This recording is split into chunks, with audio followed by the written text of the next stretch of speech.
Hi, I'm Mario Guerra, the two-time former mayor of the great city of Downey. And you're watching Talking Downey with Mayor Mario.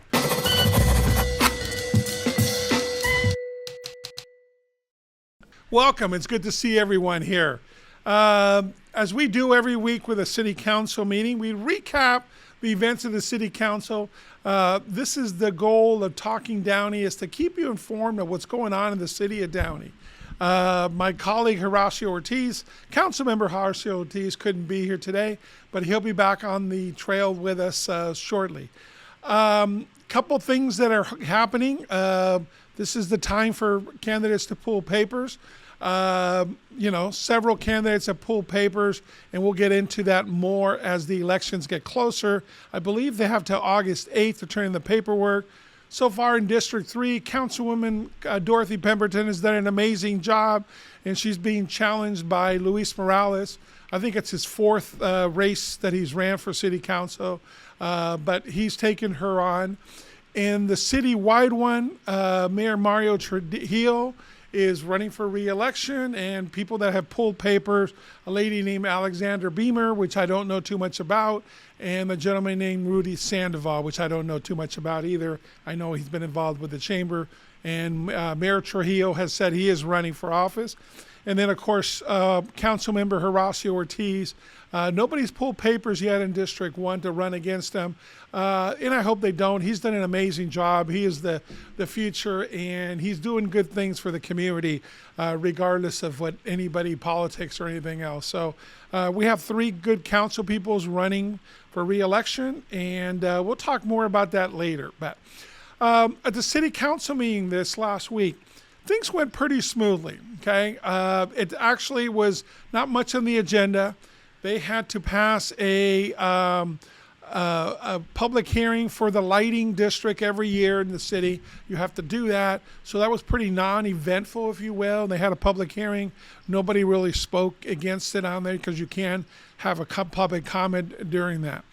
During the public comment section of the city, I even went and spoke because there's a couple of things that are real important happening right now that I wanted to make sure that the city council knew that somebody like me, a lower taxes, less government type of guy, was in favor of a tax increase.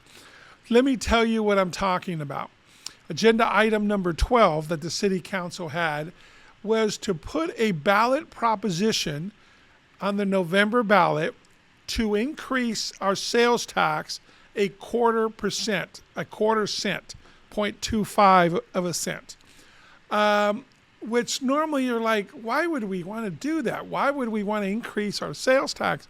You guys are nuts. And Mayor Guerra, you're nuts. Why the heck would you want to do that? So let me explain it to you, Lucy. That's my wife's favorite comment because of anyways, Ricky and Lucy thing. I digress. So right now, the city of Downey has one of the lowest tax rates. Combined with the state, we're at 10% sales tax. 10% sales tax. You're saying, oh my God, we have inflation. Everything costs more. Why would you even consider increasing the sales tax? And let me tell you why it's a no-brainer for the city of Downey. So the cities around us, and I wrote them down, cities around us that have a 10.25 have higher taxes than us all the way around us.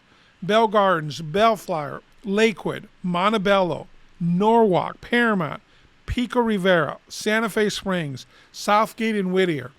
They all have 10.25 sales tax, okay, instead of our 10. Again, great. Why would we want to increase it, and why not take a competitive advantage? Here's the main reason why. There's two factors, and they're both really important.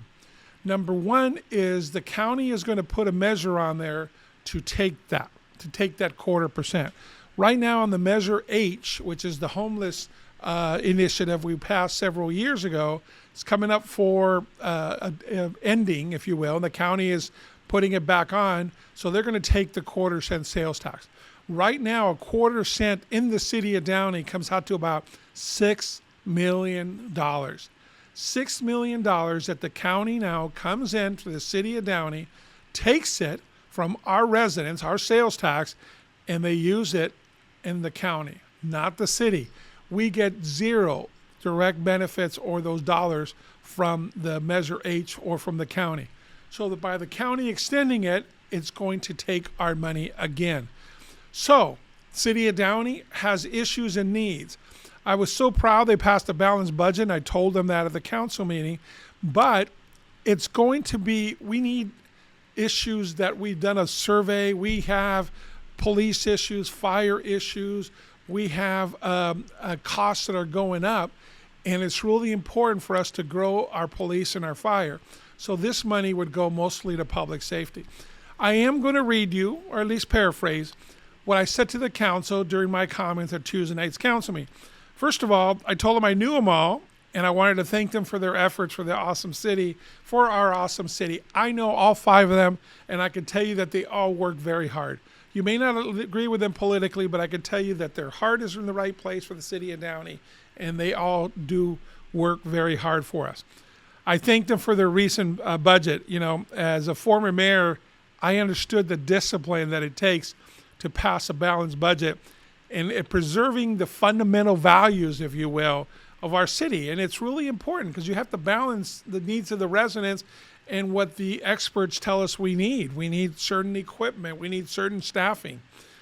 We all know that public safety is paramount to our residents. As a Downey resident myself, nothing is more important to me than my family and myself to be safe. Our public safety and our quality of life is paramount. That's why I live in the city of Downey, and I love it. We have an amazing police department and an amazing fire department. So that's why I asked him to put that item number 12 onto the ballot, because letting the residents decide about this potential quarter sales tax. So what does it do? The measure improves public safety.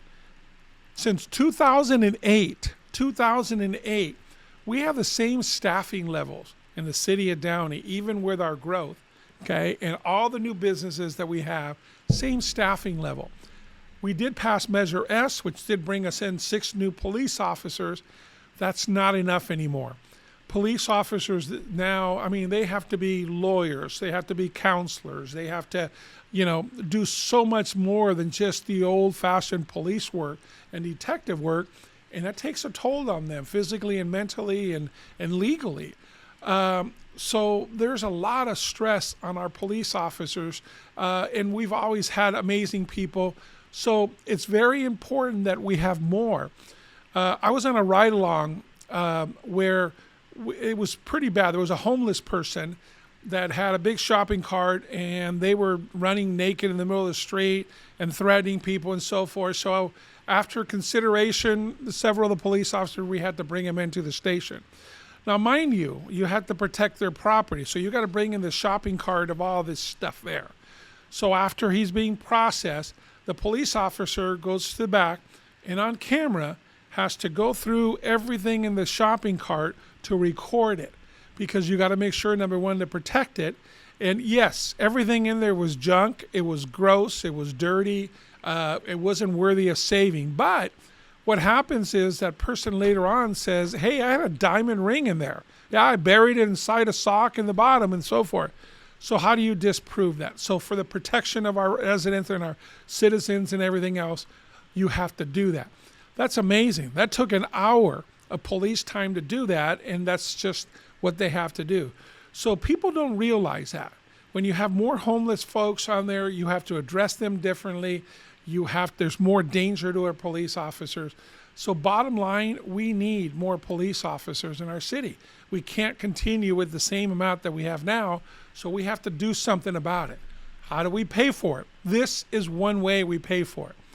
The majority of our calls for our fire department, as most of us know, are also for medical, okay? How do we maintain our 911 services? How do we maintain our response time? Again, we haven't grown. Yes, we built some new equipment in on Measure S, but that only gets you so far. We're supposed to build 6,000 new houses according to the state by, I believe, 2035. So in 10 years, 6,000 new houses. I attended a workshop the other day that shows you how they've zoned for 2,000 of them. I don't know how they're going to get another, 4,000 houses or residents or units here in the city of Downey. But that's going to be impactful as we add more people. So this funding, by the way, would come straight to the city of Downey. The state can't come in and get it, which they would. The county can't come in. This is money that directly goes into the city of Downey. Okay, so we can do other services and increase it. 100% of the money would be used here. So I was on the chairman of the Measure S Oversight Committee that when we had, it's actually still in existence because every year you have to have a report back to the council on how the money is spent. You got to make sure there's some oversight that the city is doing it and spending it the way you want it to. So I could tell you that I couldn't be prouder of what our city has done with that. It's not tons of money, it's important money, but look at the parks that we've all had upgrades. Look at our fire stations. Look at our streets. There's a lot of things that's going on. But 9/11 services, most important, and it's got to be maintained. Folks, we're a high-quality community, and this funding will help maintain that. And we're asking the residents to decide. So as we get closer to it, I will be making more and more discussions about that. I don't want people to think, and I saw some of it online, and I had to defend it. Oh my God, here we go again. Here's another tax increase. Folks, I couldn't agree with you more. Okay? Couldn't agree with you more. But it's a 1/4-cent sales tax. If you and I don't do this in the city of Downey, it's going to be the same. The county's going to do it, and they're going to keep our $6 million, the residents or the people from outside that come in and spend the money here in the city of Downey. So this is really vital. And it's so important, by the way. On Tuesday night, it needed a super majority of the council. It needed 4/5. Claudia Fermenta was on a well-deserved vacation, so it needed all 4 of the council members there. And thank goodness they did see that. That's one of the reasons I wanted to speak in behalf of that. Even Mayor Trujillo commented when he was doing deliberations, wow, if two-time Mayor Guerra, that's not for higher taxes, is in favor of this, there's something there to it. And of course there is. I'm against higher taxes when you have dumb politicians up in Sacramento that don't know how to spend it or do want to spend it their own ways, not as they promise. I don't have those fears or those worries here in the city of Downey. So anyways, folks, that was the majority of it. One last thing that I'll close out before, let me see, did I cover everything? Oh, one of the things that they did talk about was a little bit of the higher crime. The report said that in 2023, it was a 5-year high in reporting property crimes. 3,100 robberies, thefts, burglaries, and auto thefts. So crime is going up. I mean, hopefully this November there's a ballot proposition to put bad guys in jail, that perpetual criminals, if you will. So that'll be another discussion that we'll have. But for the city of Downey, crime is going up like everybody else. Property, you have people that don't care, and because there's no consequences for them to get arrested 5, 6, 7, 10 times. So they keep doing it. So that goes up. So we do need more police officers, at least to protect us and catch the bad guys. Lastly, regarding the city council, on Tuesday, the city council voted, approved, if you will. We have an association here that you all know about, the DDIA, the Downtown Downey Improvement Association. We've talked about it many times. We've had the executive director, Hans Fritz, on. We've had their president, George Villa, from Villa Properties. So what it does is the downtown businesses, or property owners, excuse me, because it's not necessarily the businesses, the property owners voted to tax themselves and create the formation of this association for public safety, for marketing, for cleaning, for hospitality, for welcoming folks in. And so far it's working. But since it was incorporated, then we got COVID and there wasn't much happening. We did bring a new executive director on there, Hans Fritz, and there's a vibrancy between the association, and it's working. The board's grown. All these property owners are on it. But they've never had an increase in the dues. They're allowed to do a 5% increase every single year, and they haven't done it because they felt they hadn't earned it, if you will. So they did do a 3% increase. The board voted unanimously for it, or almost unanimous, and then it needs to have council approval because the city of Downey is also a property owner. It's probably the largest property owner in the downtown. So they did approve it. A couple interesting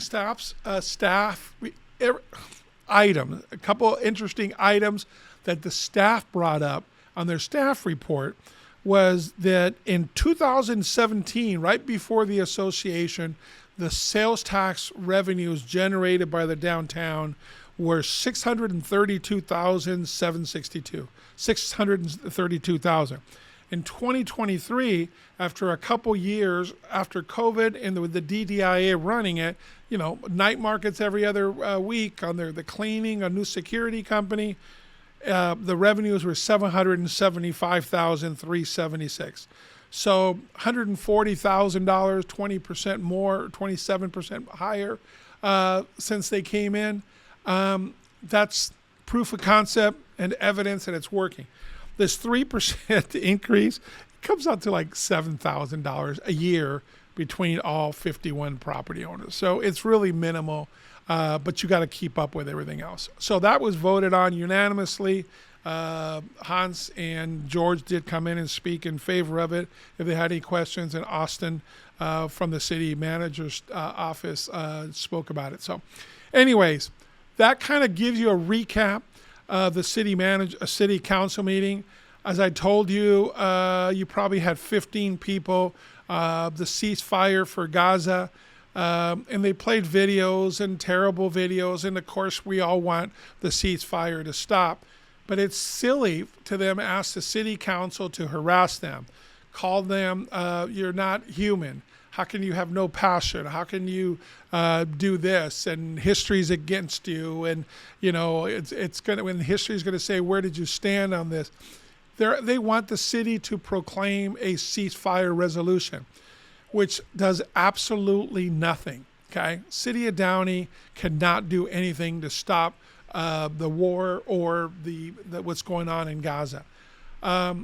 So it's just, so the council people, rightfully so, have not started a proposition. And they're now attacking them personally. I'm not sure what their win is. If they do that, it doesn't stop anything. Do they go to the next city and do it? So, but they're passionate. But here's the point. First of all, they attack them personally. And then when the public comment is over and they didn't get their way, they get up and they start shouting, and our police have to escort them. And come on. And then when you walk outside, they, greet you. You got to educate yourself. They started yelling at me, started yelling at Councilman Horacio. So, and I did ask them, hey, I understand your passion, but how come you don't speak on behalf of the hostages? Maybe that, you can get a little bit more empathy, which, of course, the war in Gaza is terrible, what's going on to those women and children and innocent victims. But there's also hostages being held there, and the war can come over really fast if Hamas says, Uncle, here's the hostages, let's go forward. So that's my only point on that. And just stop harassing the Downey City Council. It will not change a thing. I saw them in D.C. yesterday, and that's probably the right place to protest because that's where the federal officials are, and that's the ones that can do something. So anyways, give you a lot for one council meeting. And I wanted to make sure that we get this out regarding the sales tax to start that process. I'm going to invite the city manager to come on and explain it. The city from this point on can't promote it. It'll take folks like myself or the council people as an individual to help promote it if that's what they want. But the city can't help promote to make you tax yourself. They were able to do this, get it on the ballot now, and from that standpoint, I think that's where their hands are going to be tied from now on. But I want to invite the city manager on there, the assistant city manager, to at least talk about the needs. He did bring up, and it's Roger Bradley, and thank goodness he's brought stability and calmness to our city. And he brought up the other day during the council meeting, we're talking about it, when people say, what keeps you up at night? And he said staffing. We have the same staffing levels of 432 throughout the entire city. that we had 432 or four something. Let me not misquote myself here. I misquote him. That we had in 2008, and a lot of things have changed in the world. So it's valid. So this quarter-cent sales tax is the right thing to do. Not that we want to tax anymore, but it's either the county or us. And every single time, I'm going to vote for the city of Downey. So anyways, folks, my cell number, 562-706-4114, 562-706-4114. You have my email, mario@guerrains.com, mario@guerrains.com. I welcome your thoughts. I welcome your comment, especially when talking about this sales tax or any questions. Some people ask me things online. The Downey Patriot posted it, but they didn't say what the money was going for. They just said the council is going to be voting on this new sales tax. So, of course, everybody that sees that, because there's no background, there's no information, oh, my God, what are they thinking? How can you vote for a new sales tax? When you explain it, it makes sense. So I don't know if that was a clickbait thing or what, but when you explain it, then the residents have a different perspective because we need the money here in the city of Downey. So anyway, thanks for watching. Thanks for listening. Talking Downey with Mayor Mario.